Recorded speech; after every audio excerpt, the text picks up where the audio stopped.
We've seen inequality in America at the individual level, and if you go around most American cities and other areas, you can see its effect in neighborhoods and in cities, how people live. But what would it look like if you could take a look at it over the course of centuries and across entire countries? Well, thanks to some economists, we can now actually do that. And so let's bring up this chart. It's compiling hundreds of years of data on inequality. This is the percentage of wealth owned by Europe's top 10%. And so we have some data going up until about 1800 and then other data. But what you're seeing there is it starts off in 1300. We're talking 700 years ago. The top 10% of some European countries, owned 60 to 70% of the wealth. And then the bubonic plague happened, and that dropped down. And it took hundreds of years to start to recover. But then gradually, from 1550 on until a little bit after 1900, the share that the top 10% of these European societies owned climbed from 50% up to 90% of all of the wealth in their countries. Just an amazing climb over the course of hundreds of years. And that's different countries, that's different times, different rulers, different policies. No matter what, inexorably, it climbs and climbs and climbs until, like with the Black Death, you have another great death sweeping the world, and that was World War I and World War II. And you see that drop down, but not as low, 60%, and it immediately begins to climb again. One more thing about the chart itself. The red part of the chart is from Piketty, and those are numbers that had been discussed widely recently.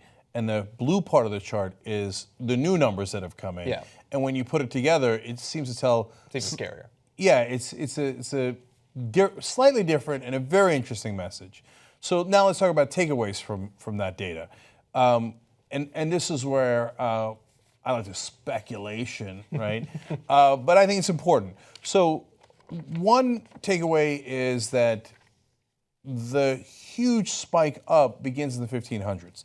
Of course, there are many different reasons for that. But one of my hypotheses is that is when the great plunder of the Southern Hemisphere began in earnest. Mm-hmm. That existed before, and we've been plundering and pillaging one another for as long as humans have been around. I mean, go back to Central Asia and Genghis Khan and Kublai Khan, and it goes on and on. But in the 1500s, we got the ships. Whole new continents opened up to us. That's right. And we set sail. I say we, in this case, we're obviously talking about Europe. I was born in Europe, so I guess it's we in a sense. Yeah, I blame you. I'm Italian. I bear some blame, too. Right. But, there's some blame certainly for my ancestors as well. The Turks, the Portuguese, the Spanish, the English. The Dutch. Etc. And, I love those beautiful cities in Europe, in Amsterdam, Istanbul, etc.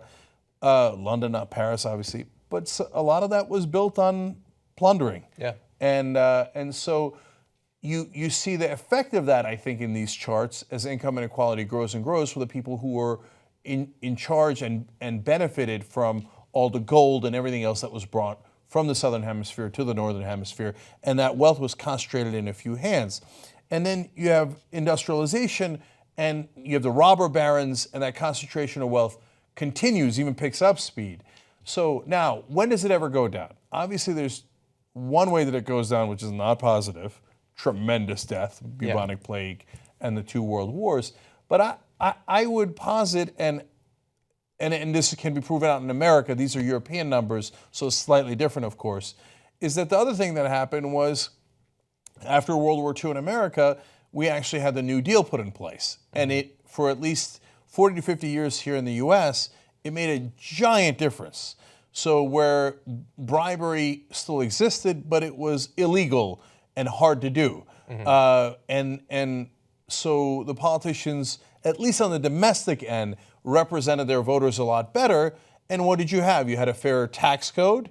You had Social Security, Medicare, and Medicaid set up as a social safety net. Now that also applies in Europe, where you began to have a social safety net after the world wars that was much hardier and was real. Now in Europe, of course, the safety net is much better than it is in the U.S., and that leads to a decrease in income inequality. We get a little bit more equal, which is great. Although notice in those societies that continue to go up during that time.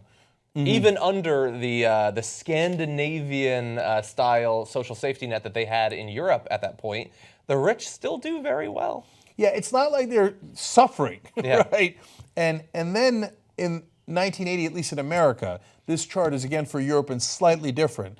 When we basically legalized bribery in 76 and 78 because of Supreme Court decisions, and we allowed the rich to pay off politicians in the form of campaign contributions, well, the government goes back to being captured by the wealthy, and the percentage of the money that the top 10% have skyrockets again. And so now we're again getting to a point where there is tremendous income inequality in Europe and America because the governments, especially in America, have been captured. Yeah, and they're being captured now, not just in America, but across Europe by hard right, quasi-authoritarian leaders who are just going to push that even harder.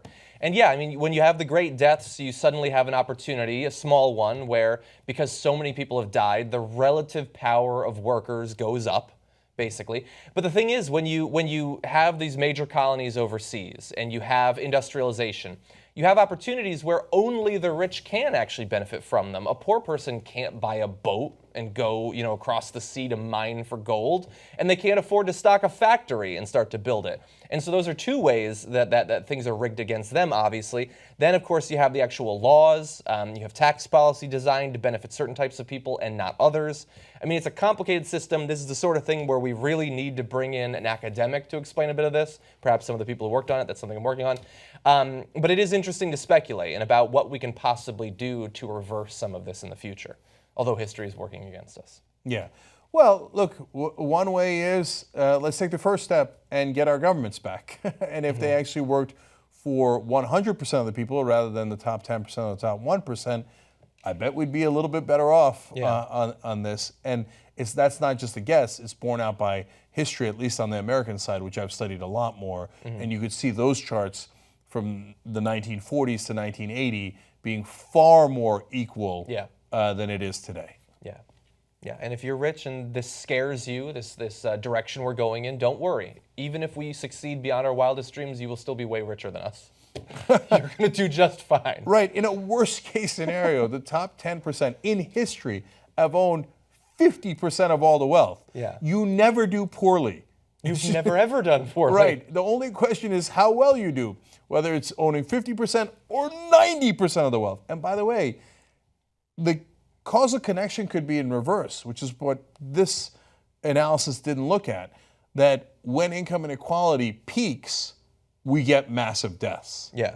Right. Well, and I don't know. I don't know if that had some, overall effect on at least starting the world wars. It might have inspired the rats.